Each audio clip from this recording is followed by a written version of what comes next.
Welcome into this carrier update. I'm Tony Mulvey, joined by Donny Gilbert. And Donny, going to look at the dry van market starting to recover from last week from a volume perspective. You also have to remember, it was Martin Luther King Day.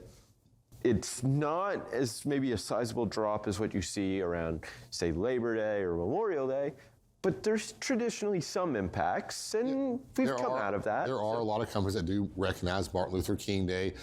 Everybody recognizes Martin Luther King Day, but not everybody gives the full day off. Yep. And it's hard to when you're in logistics or shipping. So we did see a little bit of a drop here. It's bouncing back here. But what's obviously to talk about, same thing going on in dry van is what we saw in reefer yesterday. We see rejection rates here jumping up from there down to right around 4%, up to just above 5%. Yeah. And that's the winter storms that we've seen coming across the U.S. And what's sad is we see the reaction here, almost like we saw the reaction for fourth quarter and Christmas, the holiday season. Yeah, and I think that's I guess if you're looking for a positive from a carrier perspective, that is it, right? It is reactive. The market is becoming increasingly reactive to outside forces, right? We talked about what would we see around Thanksgiving. I didn't see a whole lot. People kind of stayed out on the roads.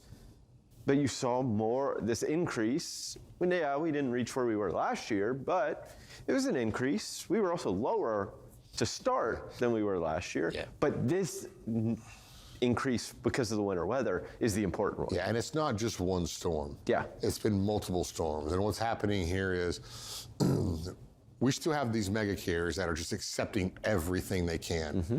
They don't care because if they can't get it, you probably can't get it either. Yeah. If it's icy or snowy, if it's actual weather. But now some of these trucks are delayed, and they're delayed on their deliveries. They're delayed now on their new pickups, and now they're delayed again, and even further it's stretching out across, and it's getting larger and larger of a backup across in even areas that are not even affected by the storm. Yep. So now these shippers are getting frustrated. They're like, hey, where's your truck? Oh, we got a truck assigned to it today.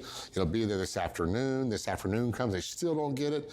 And these shippers are getting frustrated and saying, hey, I've got to move my load now. Yeah, because in some cases, these loads have been delayed 3, 4, 5 days, that now it's new freight is going to be flowing into these facilities, whether it's coming off a manufacturing line or coming in from loads being delivered, and they need the space to move this out. Yeah, their warehouses are only so big. Yeah. So when it comes to price now, they may not really care what they pay to get it moved. Well, yeah, because they think of it as a short-term blip, right? It's not a fundamental necessarily change in the overall market dynamics long-term, right?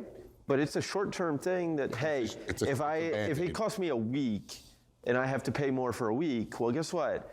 Okay, but the market's coming back to where it was. Yeah, they don't have to shut their lines down. Correct. Or have their carriers see if they can drop their trailers because they can't unload them. Yeah. Correct. Let's go on here. Just checking out some of these major cities. These are the cities that we can see. We've seen a couple affected here. We've seen Dallas. Dallas is in green here. Rejection rates kind of pick up a little bit here, but you've got to remember they're below 2%. Yeah. And we saw the reaction here in Chicago. But a lot of these other cities, major cities, Atlanta, Los Angeles, they really didn't see that big of a bump because that's where these carriers are they keep accepting. Yeah, because if you think about it, where did the winter weather really stop here in the Southeast? Around Chattanooga, right? I mean, you live in just south of Georgia, yeah. Right, in North Georgia. You didn't get a whole lot. Atlanta probably operated business as usual.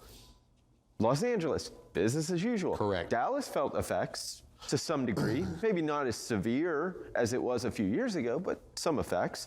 Chicago was right in the middle of it. Kansas City, right in the middle of it. Right? These markets that were affected, that's where you see the reactions. Yeah, and Atlanta had a little bit of reaction because their freight was going either north or west. Yeah. And even some if it's going up 95. Mm-hmm. So they felt some of it, and the rest of them have been hurt a little bit because of the inbound and outbound, and of course LAX. I put it up there because of their inbound, outbound going to Dallas or maybe even Atlanta to see. And of course they said no, we're going to keep full accepting on LAX, and actually their rejection rates have gone down. Yeah. Let's see what kind of how the shippers are doing. Tender lead times, how the shippers reacting this. We saw a little bit of a bump here, but shippers They don't seem to be under a whole lot of pressure. They're No. still pushing at 2.6. I'll push back because I can make an argument the other way, right? You start delaying freight. Instead of just throwing it to the spot market, they're re-tendering it closer to the pickup date. It can push this down. So it may not be that they're not under pressure. It's just that they're having to do a lot more right now than And that could they be this were, downward right? move, yeah. And that can explain this downward trend versus tender lead times that are typically relatively stable. You don't see a move one way or another. You do around holidays, but it's because they know it's coming. Now they don't have the ability They to keep work one ahead. thing in mind. A lot of times when they go to the spot market, it's not electronically tendered. dispatched. Yep. So we'll see. It's a good argument, but there's still, the pressure is light. Yeah. So, Donnie, thank you so much for this update. We'll be sure to check in with you again a little later. Right now, we'll hand it back over to Bill Priestley.